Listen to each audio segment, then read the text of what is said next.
हमारे यहाँ भूल पड़ रही है कि ये मेरा है, या कार मेरी है, कोठी मेरी है, बेटा मेरा है, बेटी मेरी है। जिसमें आपकी यह भूल हटेगी तब आपकी भक्ति फलेगी कि ना बेटा आपका है, ना बेटी आपकी है, ना यह कार आपकी है, ना कोठी आपकी है। अब आपके बच्चे नहीं हैं, ये परमात्मा के बच्चे हैं। आप परमात्मा के नौकर हो और परमात्मा ने आपके पास ही अपने बच्चे भेज दिए, बेटा या बेटी। इनको आप अपना मान कर करते हो तो भूल भारी है आपके, लेकिन ये जीव के बस की भी नहीं। इस ज्ञान से धीरे धीरे और भक्ति से, इस एंटीबायोटिक औषधि खाने से, ये तत्व ज्ञान रूपी वचन सुनने से आपको बिल्कुल समझ में आ जाएगी कि सचमुच यहाँ अपना तो शरीर भी नहीं है।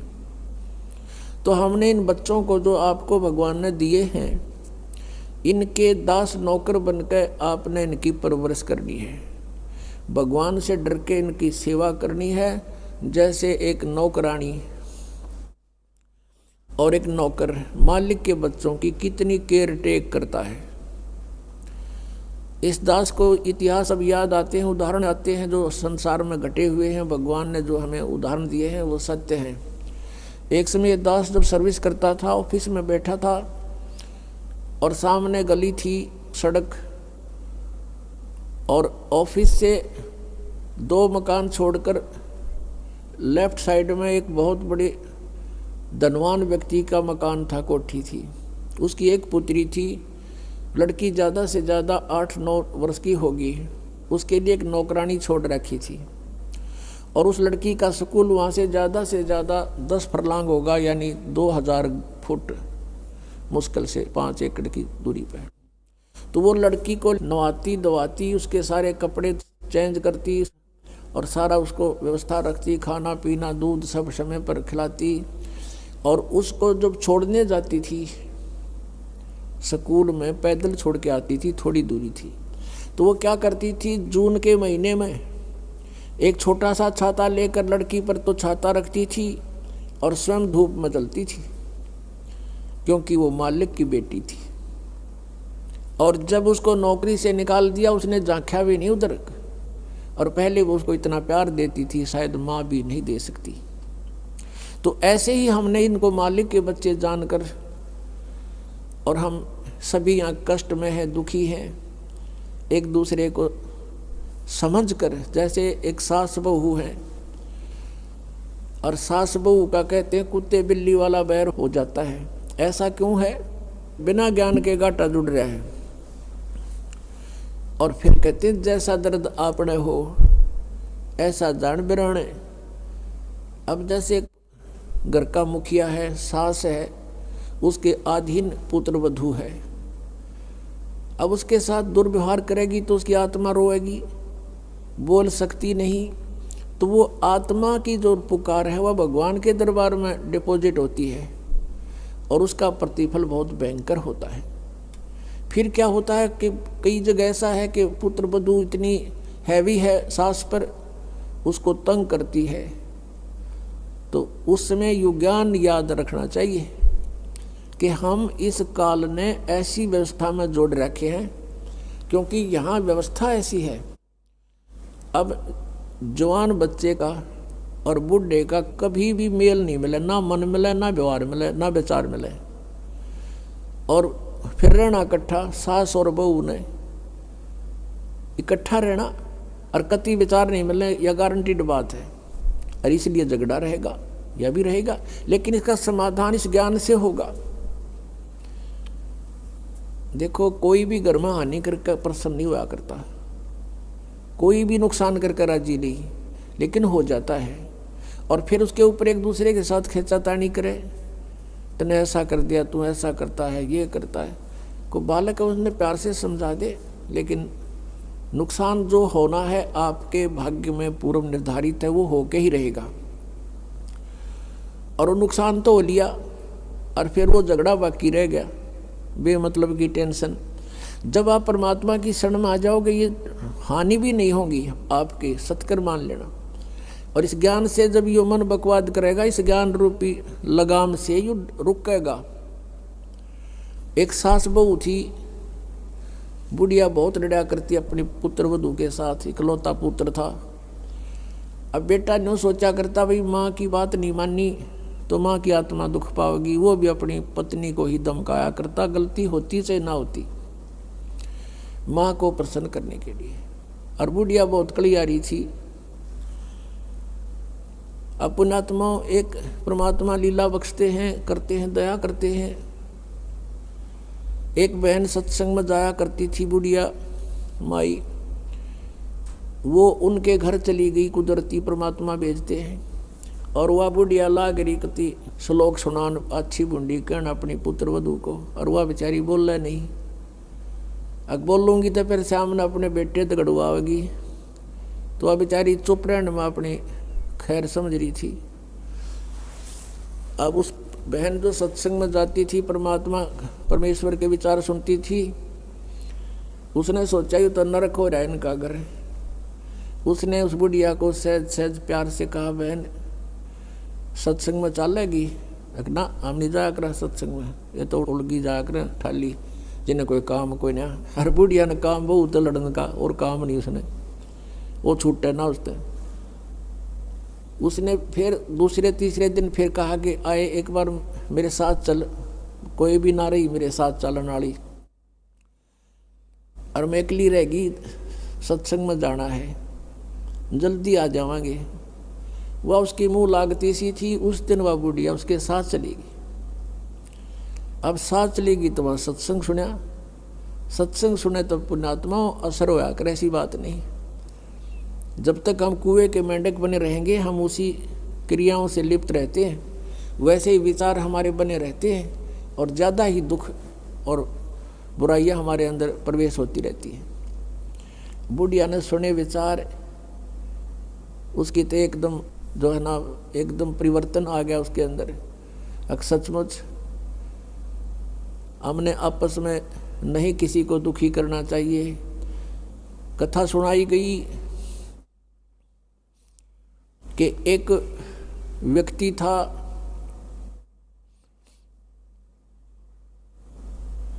वो कहीं पर साधना कर रहा था,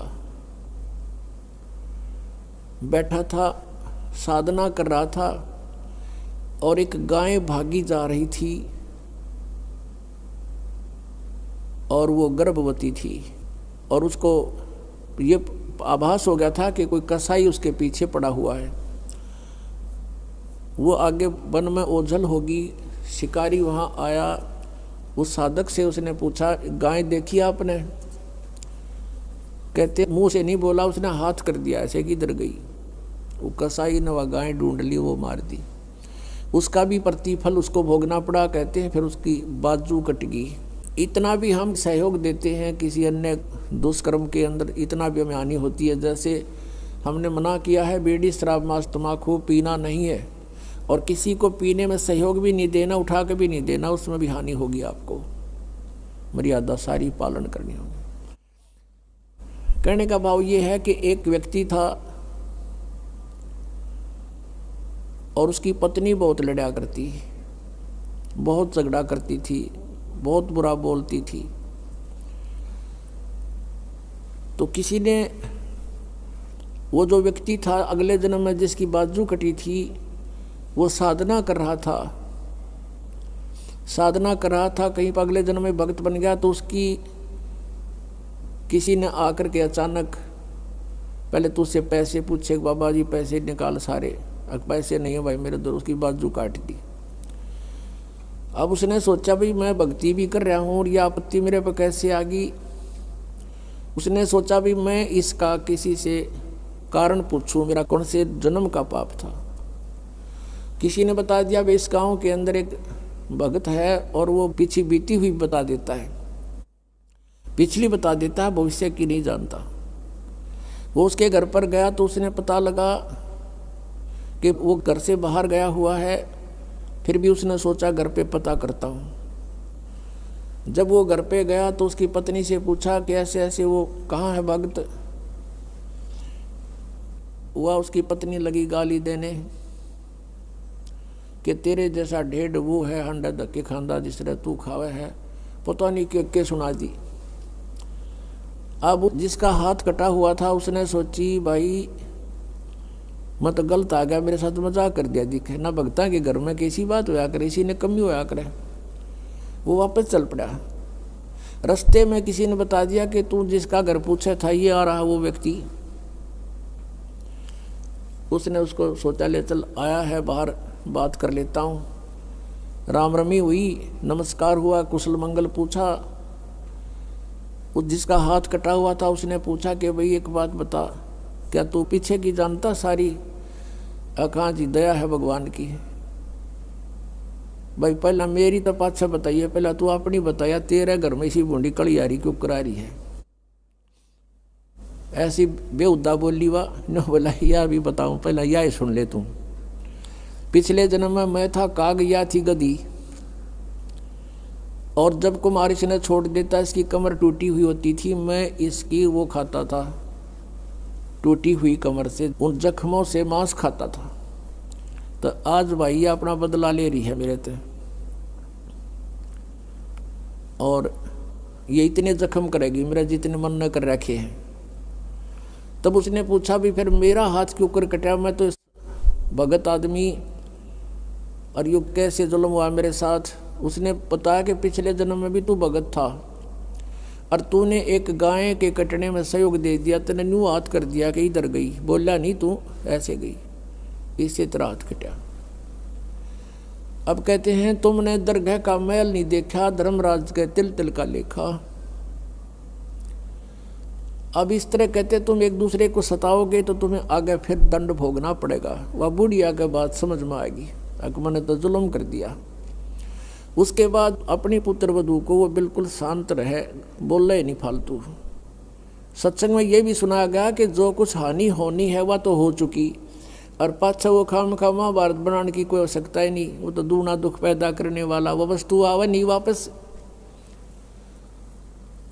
एक दिन क्या हुआ, वह पुत्र वधू गाय भैंस का दूध निकाल के और ऊपर कड़ियों में कड़ा डाला कर दे, हुक लंबा सरिये का हुक ला देते, और उसमें बाल्टी टांग देते थे कड़े में, हुक में, कुत्ते बिल्ली से बचाने के लिए। अब उस पुत्रवधू ने वो ऊपर, क्योंकि ऊंचा होता था, गर्दन नीचे रखनी पड़ती थी, यूँ कर टांगन लगी, वो कि तो उल्टी साइड में लग गया। उसने सोचा टंग गया, हाथ छोड़ दिए, वो बाल्टी नीचे गिर गई, सारा दूध फर्श पे फैल गया। अब पुत्रवधू ने देखा बुढ़िया की तरफ, अगी वो होगी ओन अनो बिरना कई दिन का सांग हो गया यो। अब उसकी तरफ देख रही है बेचारी भयभीत दृष्टि से। बुढ़िया कहती बेटी कोई बात नहीं, हमारे भाग में नहीं था यो, और इसको उठा ले ऊपर ऊपर से और भैंस को ही डाल दे बेटा उसके चारे में। ये अपने भाग में नहीं था इसलिए गिर गया, कोई बात नहीं। अब उस पुत्रवधू ने सोचा आज बुढ़िया कौन सा स्टेशन पकड़ेगी, या तो कदे 16 बात बोलिया नहीं करती। काफी देर उसका दची नहीं, बुढ़िया फिर शुरू हो गया ऊपर ले मन तक कहती हो कदे। वह बुढ़िया खड़ी हुई, साथ ला के बेटा ठा इसने और भैंस के चारे में डाल दे, कोई दिक्कत को नहीं। अब उसने सोची अपने बेटे ने बतावेगी, मेरे तो ना कहती होगी, तो वो भी आ लिया, पुत्र भी उसका कोई जिक्र नहीं करा बुढ़िया ने। तब उस माई ने, उस बहन ने सोचा भाई इतना परिवर्तन आया क्यों कर इसमें, उसके चरण दबावे, सेवा करे। फिर पता चला कि बेटी मैं सत्संग सुन के आई हूँ, और बेटा मैंने आज तक जो गलतियाँ की तेरी आत्मा दुखाई, बेटा मैं माफ़ी मांगू तेरे थे। अब पुत्र वधू रोन लाग गई, बोली माँ कोई बात नहीं, अब तो माँ तुल्य हो और मेरे हित में ही कुछ कहती थी। उस दिन से पुत्र वधू ने भी नाम ले लिया, फिर धीरे धीरे उसके बच्चे ने भी नाम ले लिया, और घर में नरक के स्थान पर स्वर्ग हो गया। अब इस परमात्मा की वाणी से, ज्ञान से स्वर्ग तो यही हो जाएगा, और सतलोक हमने जाना है, फिर भक्ति करके वहाँ सतलोक चले जाएंगे, महासुख वहाँ हो जाएगा। तो इस प्रकार वो परमात्मा आकर हमें ज्ञान देता है, उसके ज्ञान से हमें पता चलता है। इसलिए कहा कि सत्संग की आधी घड़ी और तप के वर्ष 1000, तो भी बराबर है नहीं, कहे कबीर विचार। अब यहाँ बताते हैं परमात्मा कि ये स्थान तुम्हारा नहीं है और तुम यहाँ ठेकेदार बन गए, मालिक बन गए। मालिक तो एक ही है, हम सब उसके बच्चे हैं और उसने आपको जो संतान दी है वो उसके बच्चे हैं, आप मानो चाहे ना मानो। और आपने ये नहीं कि अपना कर्तव्य से दूर होना है, परमात्मा के बच्चे जान के उसके डर से उनकी सेवा करनी है। जिसका जितना भी जो आपका कर्तव्य कर्म है वो करना है।